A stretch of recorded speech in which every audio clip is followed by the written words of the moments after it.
This week on Straight Talk Africa, artificial intelligence is a game changer worldwide. On the African continent, scientists are partnering with developers using AI to push the boundaries in medicine and business. Can artificial intelligence become an engine of growth in Africa? Can it aid in meeting some of the sustainable development goals? Straight Talk Africa starts right now.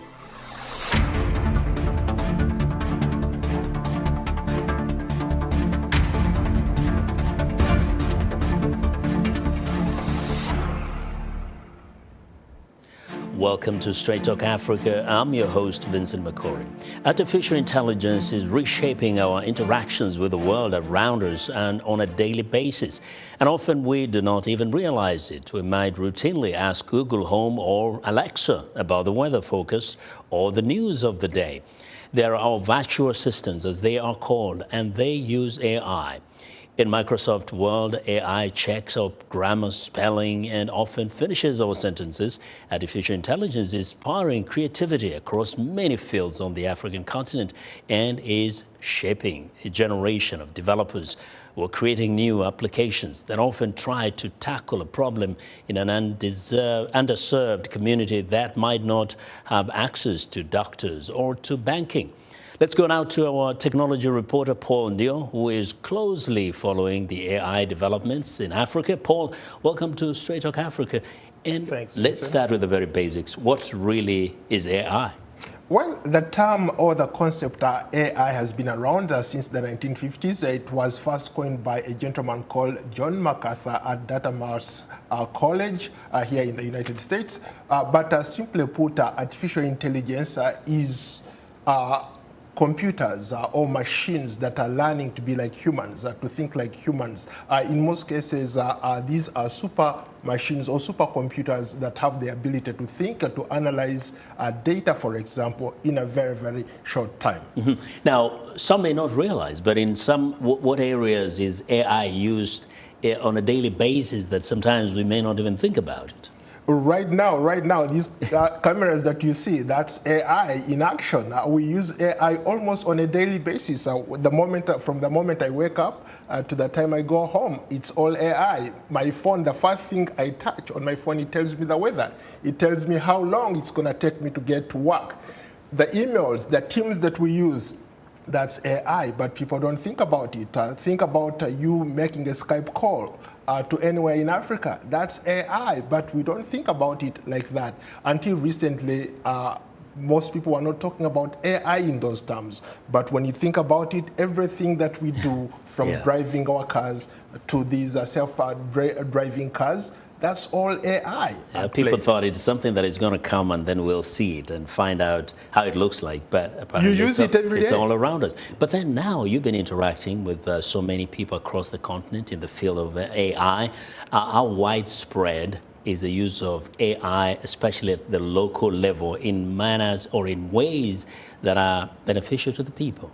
The advantage that Africa has is the ability to leapfrog, just like they did with mobile. We didn't have the infrastructure to go and build that, so we leapfrogged. The same thing is happening with AI. You have a lot of people on the continent who are already using AI in all fields, from healthcare to insurance to schools, education. People are applying all these. Even in politics, you'll be surprised how many countries are using AI to analyze data, especially during elections. Mm-hmm. But broadly speaking, I think this is something that is going to take Africa to the next level. You have a lot of people who are using AI in different fields, different sectors to get ahead. It's creating jobs on the continent. You have a lot of young people who have figured out how to use these tools, and they're going places. And even older people like yourself, I think you've fiddled around with AI yourself. Absolutely. I've been experimenting with a lot of stuff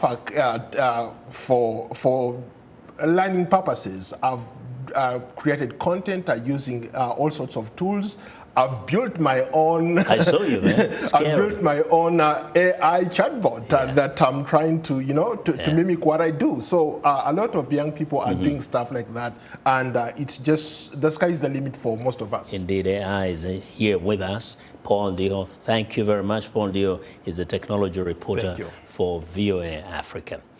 Now, for more insight into artificial intelligence applications in Africa, we go to Rose Nakasi, a lecturer at Makerere University, head of the Makerere AI Health Lab, and a fellow at Google AI for Google Global Goals. And she's joining us from Kampala in Uganda. And from Nairobi, Kenya, we are joined by Ambassador Philip Thigo, who is a special envoy on technology for Kenya. Welcome to Straight Talk Africa, ladies and gentlemen. Thank you for having me. We start with a lady in Kampala, Dr. Nakasi. First, how are you using or actually intending to use AI, especially in delivering health services in Uganda? Thank you very much, and I'm happy to be on the show. How we are using artificial intelligence in revolutionizing healthcare here at the Makerere Artificial Intelligence Health Lab is that, first of all, we look at the most pressing healthy challenges in our context. For example, if you look at a scenario like malaria, which is one of the endemic diseases, we usually draw from the motivation of the fact that if a particular disease is correctly and accurately diagnosed, then we believe that better patient outcomes will always follow. So from our perspective is that we come from the context where we have very few skilled technicians to be able to carry out the gold standard mechanism for diagnosing some of these diseases like malaria, tuberculosis, and pathological concerns, for example, cervical cancer. So the way we try to come from that is that, well, there is a challenge in most of our contexts where we have very few trained experts, but then we have microscopes, which are the gold standard mechanism for diagnosing some of these diseases. Also backed by the fact that we have technologies such as mobile smartphones, even in highly endemic settings, but also the cutting-edge technologies such as artificial intelligence that are available to our end. We are able to leverage it to be able to support in detection of some of these diseases. Yes. Now, I was saying that it can also be used even in pregnancy situations where you could possibly use AI to foresee what possible complications a mother could encounter throughout a time of carrying the baby, and that way you're able to intervene. Is that something that is being applied right now? Yes, we actually looking at also capturing, not only capturing and monitoring pregnancies, but also predicting fetal errors that could happen before the baby is born, so that any interventions that can be provided to the mother before the baby is done are put into considerations. So challenges such as that are also supported through detections by artificial intelligence. All right. Now let's go to Nairobi. Ambassador Thigo, we're happy to have you back. So the question of AI, of course, as has been mentioned even by my colleague, it is all around us. We cannot avoid it. Question is, at this point, to what extent have we as a continent in Africa embraced AI in all sectors of our lives, in all aspects of our lives, and how is that being especially pushed by governments? Thank you so much, Vincent, for having me in the show. I think let's start by the Africa Union, which has recently actually adopted an AI strategy for the continent. I think we are, in that sense, we almost have a continental policy framework for adopting artificial intelligence. Secondly, if you look at countries like Kenya, Nigeria, South Africa, Rwanda, Ghana, Senegal, they've actually been deploying at the government level artificial intelligence in many ways. Ghana, for example, deploys AI around their statistical offices, building in models around understanding population densities, movement, mobility. Senegal is the same. Kenya, largely around the Hustler Fund, as you've known it, where AI is helping on credit scoring, understanding people's financial flows and income. Rwanda, of course, around their traffic management system, Zipline, that actually drops or airdrops medical commodities and supplies.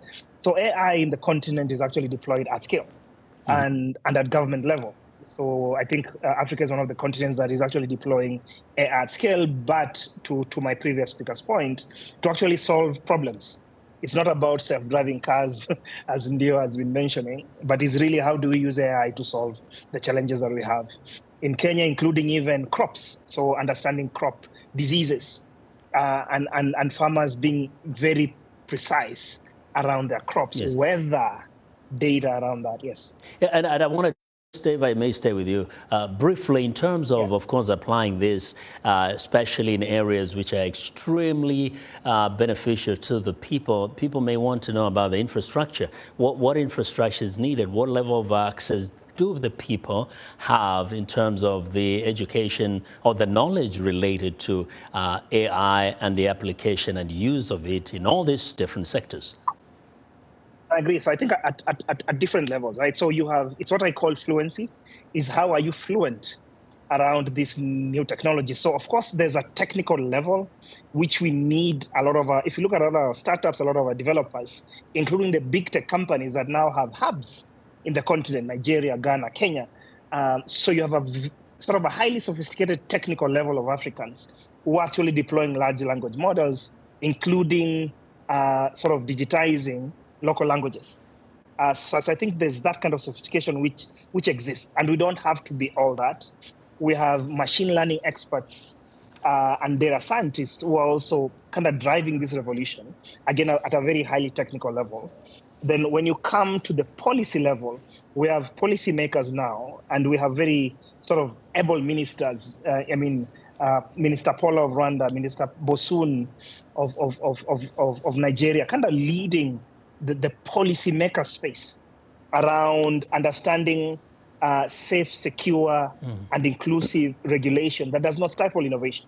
So there's sort of fluency around that particular point. And then when you talk about infrastructure, of course, there are challenges. And I'll be very honest, right? AI depends a lot on compute power. We don't have that in the continent. So we depend now a lot on the big tech companies. Only Morocco has compute. So we need to invest in that. When it comes to data, we are not necessarily investing our data. So that's why you don't see a lot of African sort of data on this AI space. Then you see a lot of biases. So we need to invest in that. And then on the talent part, and I'm glad that we have a colleague from Makerere University, is our education system is not churning out talent fast enough for this revolution. Let me remind you that the current iteration of GPT or ChatGPT is only 22 months old. So I'm varying the definitions of AI, right? So there's the old AI, what we call narrow artificial intelligence, that was the 1950s, and now generative artificial intelligence, which is 22 months old, which is what now you see is being used by everybody else. And I think Africa is starting almost from the present, so has a certain level of advantage. But it's time for a short break. When we return, we'll continue our discussion on the use of artificial intelligence on the continent. Stay with us.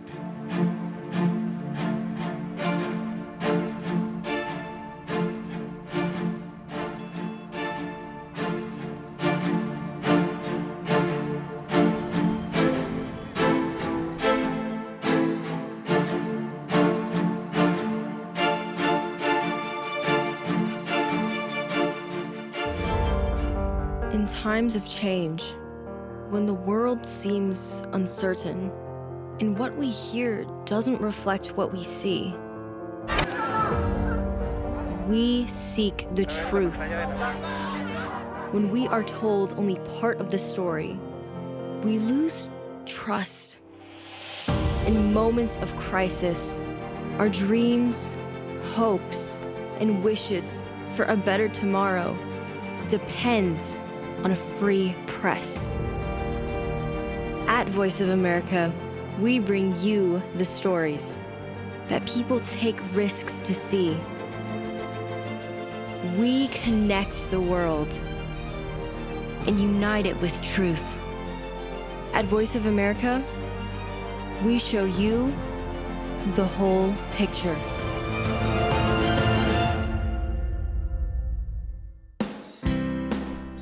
Health, wellness, sport, beauty, medical breakthroughs. Healthy Living cares about your well-being. What are the main health concerns in Africa and around the world? Find out the latest on coronavirus. Connect with our experts and ask them questions. How long does the virus stay? Join me, Linor Moudou, in Washington, every week on Healthy Living, right here on VOA.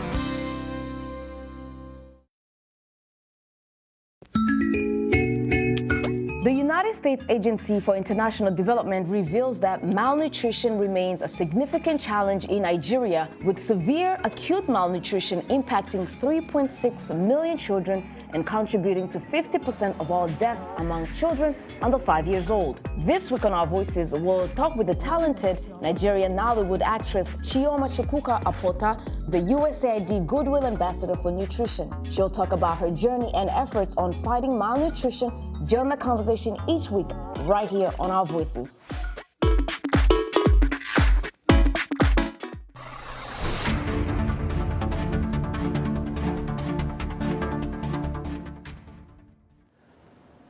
Welcome back. We are discussing how artificial intelligence is used on the continent, the opportunities it presents to serve communities that do not have easy access to services such as healthcare, banking, or education. My guests are Rose Nakasi, lecturer at Makerere University, head of the Makerere AI Health Lab, and a fellow at Google AI for Global Goals. And from Nairobi in Kenya, Ambassador Philip Thigo, Special Envoy on Technology for Kenya. Now, Dr. Nakasi, I wanted to kind of advance the conversation on how widespread this AI use can be in Uganda, for example, to help advance or solve some of the problems. So, for example, you have the Makerere AI Lab. Somebody in, say, Nakasi, or somebody in Gulu, or somebody in Kabale, for that matter, may want to know, how is this going to help me solve my issues here at the local level? So at the local level, and exactly that is the pressing goals for the solutions that we develop in Makerere to be able to tackle some of those pressing challenges, especially in areas which are restrained in terms of resources. When you look at some of the applications, such as in healthcare and in agriculture, you realize that those are some of the very pressing challenges. When you look at a problem such as malaria, which is very endemic, and our proposition to the people that we're supporting is that can we be able to come up with a solution that is able to fit within their resource-constrained settings, but again, is a solution that is going to fit within the infrastructure that is in our context. So we're supporting, for example, the development of applications that are able to diagnose some of these diseases and putting them on low resource settings, for example, on the mobile phone, which is easily accessible. But even in scenarios where we don't have good infrastructure, we need to develop applications that fit within the existing infrastructure. You realize that in most of the remote settings, we don't have internet facility. So can we be able to come up with solutions that are tailored to run even without an internet infrastructure within such a context? We have agriculture being one of the major economic backbone for the country. So, and the biggest challenges that farmers face are the pests and diseases. So can we be able to leverage artificial intelligence to be able to detect those diseases and survey and provide surveillance systems that can be able to communicate to stakeholders so that they receive timely interventions so that the problem does not escalate to negatively impact the livelihoods here. So the motivation behind the solutions that we develop are those that should be tailored to fit within the context and to be able to salvage and counter some of the most pressing challenges in our context. Thank you. You realize that. Yeah, I wanted to go to Ambassador Thigo, especially when you look at the bigger picture here. We have things like the Sustainable Development Goals, and people in Africa, of course, are hungering for economic development. In which way can AI power economic growth on the continent specifically? So I think if you look at the Sustainable Development Goals, and it's good you raise this point, is that we just came out of the UN General Assembly at 79, and we just adopted the Future Pact and the Global Digital Compact. The idea of the Global Digital Compact, which is the annexure to the Pact or the Future Pact, is because digital transformation and especially artificial intelligence can catalyze or accelerate implementation of SDGs at least in the next 5 years, because we know we are 5 years out and we are behind. We are really behind. So how can the continent benefit from this? As you know, as part of the UN AI advisory body, and we came up with, I think, about 4 key points.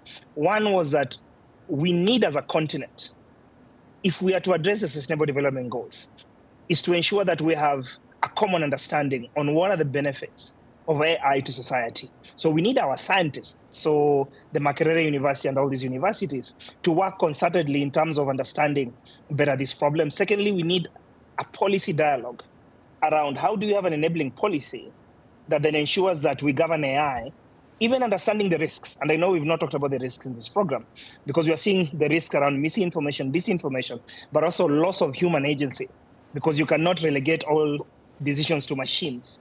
The other piece, of course, is capacity development. These things are not simple, right? So we need to build capacity across the continent on how to leverage on AI-enabled services. The last one is financing. And that's where the problem comes when it comes to the continent, is we need to put our own money into artificial intelligence, because that's how then we begin to invest in our problems. Mm-hmm. Because if we don't do that, anybody putting in money, as you know, will invest to solve their problems. So for me, that's always the issue. Yeah. Are we putting our own money to invest in these capabilities? It's a quite sensitive area, because we have a lot of external interested parties that want to come to the continent, of course, and invest in this, but of course becomes a bit suspect. And we'll talk about regulation also, because we'll also want to touch on those risks that are inherent in that, and also talk about, for example, the ISO, for example. But I want to go to Uganda, Dr. Nakasi, in terms of empowering the people, empowering the youth. There you are at the university, you are teaching, you're lecturing students there to kind of understand how AI works and see how they can become also users of that. But do we want to wait for kids to come to university for us to expose them to AI? Or what would you tell those who have the power to kind of introduce this a bit earlier? What would you say? Do we want to introduce this a bit earlier before kids even come to university? Yes, that's very, very necessary. When you look at the way COVID happened, and it struck us by surprise, but the essential part of it is that it opened our minds to realizing that actually technology and artificial intelligence is not just something that we can take lightly, but something that is now a necessity. And it comes at a time when we should be able to infuse it in every aspect of our lives, be it in education, be it in any particular kind of sector. So what that means is that since it is a necessity, it should be incorporated even from the low levels within the curricula, so that students or learners start to, engage with it, appreciate it, and that is when it will be impactful in the longer range. So I just want to reach out, and I'm glad that this platform gives us that opportunity to be able to reach out to the stakeholders, to be able to kind of try to now engage in conversations, in settings that should be able to bring artificial intelligence to be incorporated within the student curriculum, even at lower levels. Not just in curricula, but also engaging them in practical sessions where they are able to appreciate the impact of artificial intelligence. And that's really critical, not just using it and having fun, but along the way learning how you could individually use it to solve problems. Now, Ambassador Thigo, let's talk a little bit about the risks we talked about, the inherent in artificial intelligence, which has been a concern for a long time, but then the regulations that are coming up. I mean, we have, for example, the International Organization for Standardization and the International Electrotechnical Commission trying to come up with some regulation in order for us to feel a bit comfortable. So how does that work, and how can that work without being restrictive? Oh, we don't have your audio there. Sorry, I'll talk about these two. I apologize. Okay, I'll talk about those two parts, right? So you realize that the problem has been fragmentation. So you have those two institutions, and I think we've counted 6 or 7 others. And the challenge is that when specific bodies start to develop regulations, they become very fragmented.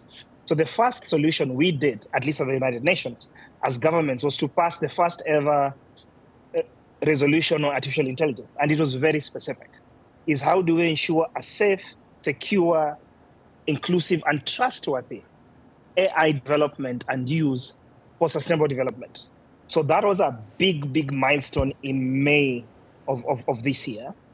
So that it grounds how artificial intelligence is developed. The second part, of course, was the Global Digital Compact. And what the GDC speaks about is these large commons. And I mentioned the commons, right? You need a common understanding. So how do you have an international scientific panel so that anybody passing regulations is based on the science? It needs to be there similarly to what we've seen with climate, right? So if you look at the 1.5C, it means that the regulations are uniform. So we have an international agreed scientific panel that actually does that. So for me, that's really what we need to seek, where we ensure that we have an international agreed common understanding of how to regulate this technology. It is multi-stakeholder. So it's just not the business of government to regulate, because let's agree, right? These companies are way ahead. OpenAI's strawberry model came out 2 weeks ago. And it's 5 times smarter than 4.0. So think about if you pass regulations 1 month ago, right? Will it capture this development? It doesn't. So we need almost a different posture of regulation, which is why you're seeing many of us are calling agile regulations that are based on both soft regulations and then hard commitments, right? So you need to balance those two. Yeah. Before we run out of time, Dr. Nakasi, in terms of collaboration between government agencies and the private sector, what are you seeing there, and how can it better be done in order to achieve the ultimate objectives for the entire society in a smoother way without being suspicious of each other? Collaborations are built on trust and impact. We all have in research what we call common goals, especially around solving a particular problem. But trust is one of those that tops the list. So if you can be able to build collaborations that are based on trust, that are very inclusive, but at the end of the day looking at the bigger goal, which is solving a particular problem, then I believe that is one good way to start to build teams that are going to be useful and impactful in the long run. And you have the last word there. We have to leave it right here. Rose Nakasi, head of the Makerere University Artificial Intelligence Health Lab, and Ambassador Philip Thigo, Special Envoy on Technology for Kenya. Thank you both for the thought-provoking discussion. We appreciate your time. Thanks to our affiliate stations for broadcasting Straight Talk Africa across the continent. Check out Straight Talk Africa on social media. Like us on Facebook, follow us on X, watch us also on YouTube, and let us know what you think. I'll see you next time.